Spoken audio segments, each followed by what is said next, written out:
My name is Roger McDonald. My presentation today is regarding the paper written by Eric Steven Raymond entitled Homesteading the Noosphere. Raymond phonetically pronounces the word as noosphere, and it is defined by him as the territory of ideas, the space of all possible thoughts. Merriam-Webster defines noosphere as the sphere of human consciousness and mental activity, especially in regards to its influence on the biosphere and in relation to evolution. In his abstract, Eric Raymond divides this paper into 4 parts. First, he examines the contradiction between the official ideology of hackers, as defined by open source licenses, and the actual behavior of the hackers. Second, he examines the customs that regulate ownership and control of open source software and demonstrates that these customs are very similar to the Lockean theory of land tenure.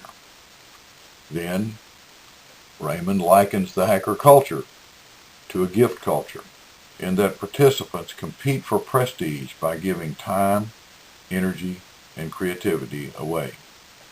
And finally, he examines the consequences of his analysis for conflict resolution in the hacker culture. In the first part of the paper, Raymond contrasts the philosophy of the hackers with their actual actions. And he shows that the philosophy of the hacker is that anyone can hack anything. And this is derived directly from the various open source licenses such as GPL, BSD, and even Perl's artistic license. Then he takes a look at the actual actions of the open source community and shows that they have an elaborate set of ownership customs that regulate who can modify software, the circumstances for such modifications, and who can distribute such modifications.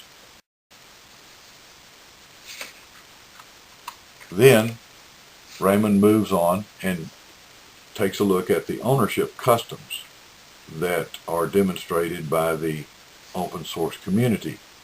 They show that there are 3 ways that a person can acquire ownership of an open source project. First, they can found the project or actually write the original code.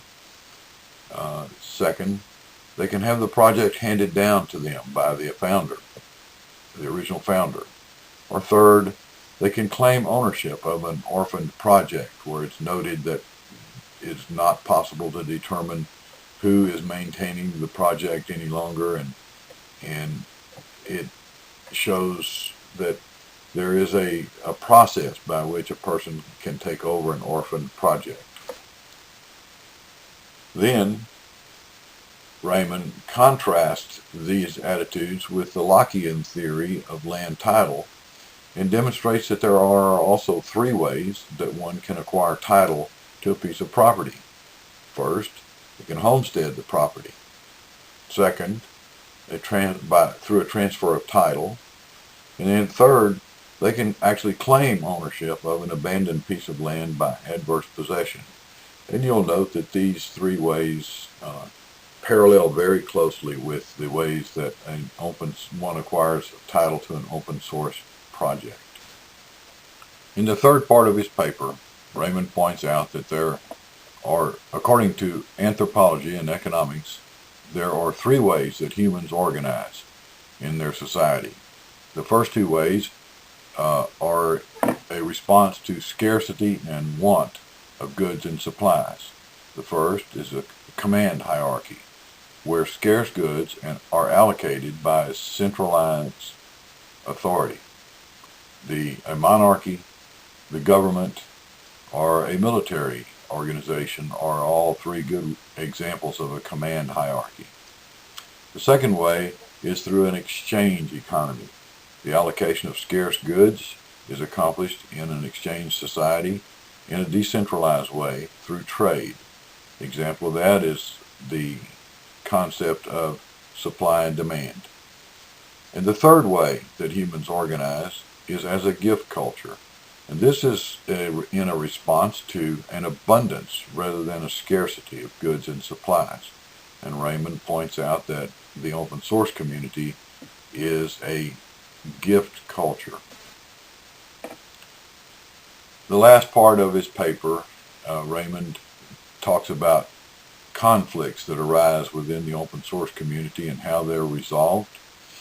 And he points out that conflicts usually arise through four major issues in the open source community. The first is who gets to make the binding decisions. Who's the boss?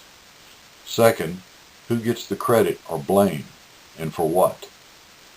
Third is how is duplication of effort reduced, and how does one prevent rogue versions from complicating bug tracking? And the fourth, of course, is what is the right thing to do?